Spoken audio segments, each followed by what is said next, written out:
Shalom Evrocha, it's Yom Hey, the Parashas Vayetzei, Zayin, the Chodesh Kislev, Tov, Shin, Pei Vov. Parashas Vayetzei is the Parasha of Golus. Vayetzei Yankov, Mi Bereshava, Vayelech, Charona, which represents this idea that a person leaves the place of his forefathers of Eretz Yisrael, and he goes into Charona, into a place of Charoin Af. And Yankov Avinu was Mesakein Tfilas Arvis. He teaches us and he trains us how to deal with darkness, how to deal with Chashkas, how to deal with Mayriv. Sfas Emes tells us that's why in Parshas Vayetzei there's no Pei and no Samach, there's no Psicha, no Stima. It's one long parsha without a hefsek, which teaches us that the way how we're dealing with Golus is by not making a hefsek. We don't establish ourselves in Golus, and we don't stop over here and say, okay, we are disconnected from our past, and now it's a new reality. No, we are still connected to Vayetzei to Eretz, Vayetzei to Eretz Yisrael. That's how we deal with Golus.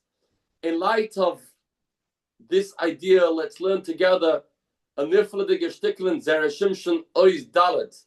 Says the Zera Shimshon, a pshat in a Medrash. The Medrash says about Yankov Avinu's revelation with the dream that he saw a ladder that was mutzav arza v'roisha magia hashamayma.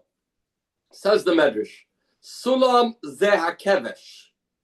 The Sulam is a remes to the ramp of the Mizbeach, and many Yidden are learning Kodshim, and they are familiar with these concepts. Mutzav arza ze hamizbeach. The Mizbeach was down here in this world. The Mizbeach is something that is situated on the ground. The head reaches the heavens. This is karbonos. The karbonos go up, they fly high, all the way to the Shemayim. The Malach Elikim are referring to the Heilige Kahanim, Shlucha de Rachmana, Shlucha Didam, that work in the Beis Hamikdash, and they bring the karbonos from this world into the Alamas Elyonim. That's one explanation to this dream.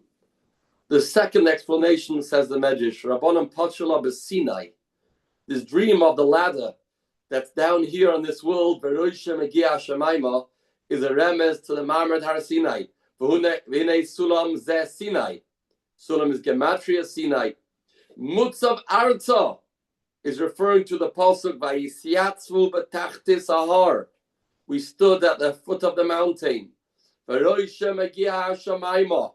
Nevertheless, the impact of Matan Torah was till the Shemayim, as the pasuk says, V'ahar boya b'eish ad leiv hashamayim.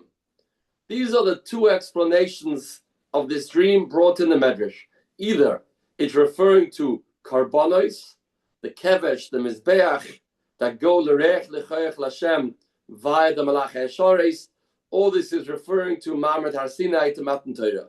Kasha, ma'inyin eile devarim la'roisam li'yankev v'mokam azeh v'zman azeh. What's the connection? Why is Hashem showing Yankov Avinu this idea of karbonos, or this idea of Matan Torah?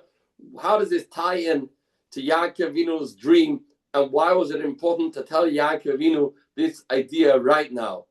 Zog the Heilige Zera Shimshon zechusa yager naleinu. Isa b'medrash rabal pasuk. The Medrash says in the pasuk at the end of the previous parsha Toldos, the Yikra Yitzchak el Yankov vayevarech oisai. Yitzchak calls in Yankov Avinu and he gives him a bracha. He gives him a blessing. What's that? Shebarchoi birchas hagolus. He gives him a bracha to go into golus. The kasha frek the heilige Zera Shimshon. Ma bracha huzu. What type of bracha is this? Wow! I'm gonna bench you that you should go to golus. Says the Zera Shimshon of Isa b'Medrash shebemara bein absarim. When Avraham Avinu had the Gilui, he had the revelation of bein absarim. Herle Kadosh Baruch el Avram. Hashem told Avraham Avinu, your sons are going to sin, and there's two ways of cleansing them. There are two options. One is Gehenna, that Chas v'Shalom, they have to endure the punishment of Gehenna. And the second is Shibud Malchios. The second thing is going into Golus, being under the control of Umas Olam, going from place to place, suffering the torture and the pogroms, the Holocausts, and everything that Golus brings. And then Hashem showed him something else. Or Matan Torah v'Karbonis. There's also something called Matan Torah, and there's something called Karbonis. Said the Eibishter to Avraham Avinu, Amaloi calls a man Shabanecha Yiu Asukim B'Shtayim. As long as Klal Yisrael are involved in Karbonos and involved in Torah, Yiu Nitzoyle Mishtayim. They will be saved from Gehenna and from Shibud Malchios. V'achach Shoaloi B'mei Taroitze. Which one do you want? Says the Eibishter to Avraham Avinu. Do you want Galus or do you want Gehenna? And the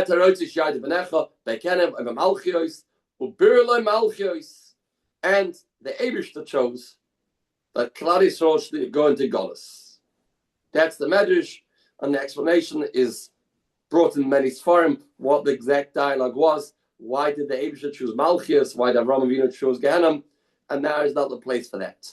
But we learn from the Medrash the way how to survive Golus, or even more so, how to ensure that we don't go into Golus, is by having a shaykhus to Karbonos and having a shaykhus to Matan Torah. Yaakov is now going into Golus. Vayetzei Yaakov v'yelech harana. What's playing on his mind? Yaakov is going into Golus, and he understands the way to deal with Golus is by Matan Torah and is by Karbonos. First, let's get back to the Medrash. Why is it a bracha that Yitzchak gave to Yaakov? You're going to have the bracha of Golus, which means that's a better option than going to Gehenna. Therefore, Yaakov leaves Yitzchak's room, and now he's treading into Golus. On the whole way, what was Yaakov thinking about? He's thinking about this bracha of Golus, which is better than Gehenna, and the way to deal with that is through Matan Torah and through Karbonos. So since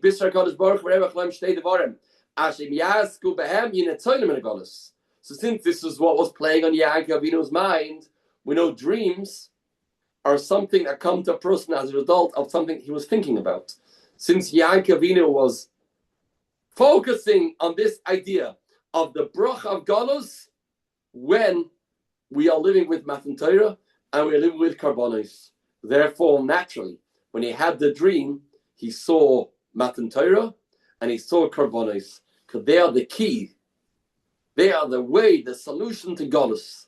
And nowadays we don't have Karbonos, but we have Tefillah, but Mokum Karbonos Tiknu. And we have Tefillah that is like the Karbonos.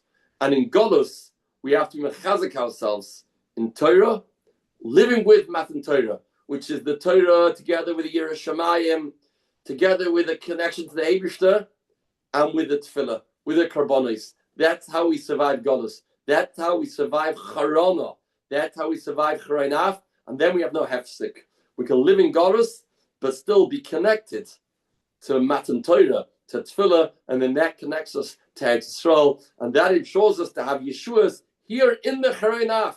In the Beroiges, we have the Rachim Tizkor. In the Charon, we have the way out of Golus, and this will help me to Hashem to get out of this Golus Hamar, to V'zoicha, to Yeshuas, to Refuas, to Besuras Toivas, and the Schus of the Heilige Zera Shimshon, Yogen Badeinu V'ad, Kol B'nei Yisrael, a good Shabbos, Kol Tov, Besuras Toivas.